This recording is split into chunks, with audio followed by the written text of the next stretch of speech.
Okay, so now that we've completed the customer migration and information is inputted into the system from the CRM, I'm going to break this page down into two sections just because there's a lot of information.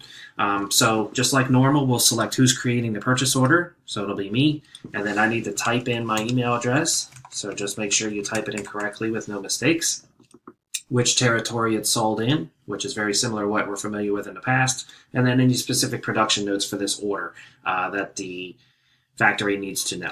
Okay, now here's the next really cool integration.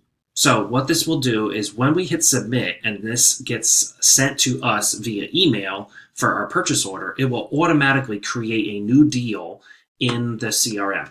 So let's name the new deal. This is a test, okay, just for the heck of it.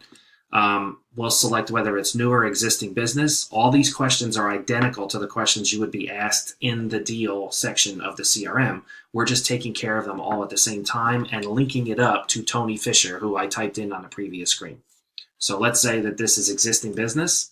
I can add in the next step, but as you can see, this is not a mandatory field. So if you don't want to put the next step in, you don't have to. Otherwise, I can say email POC to Tony on Monday.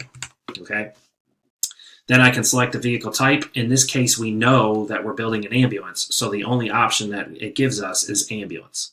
I set up these particular questions to correspond specifically to the type of vehicle you're creating to make life easier for all of us. So you'll select ambulance, what the lead source is. So let's say this was a dealer visit.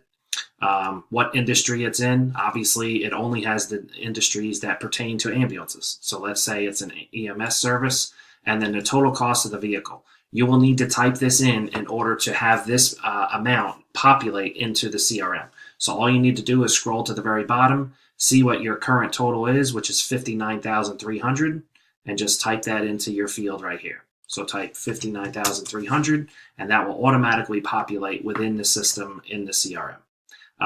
In the next video, we'll wrap up the rest of this page, and then we'll be finishing up the overview as a whole for the actual order.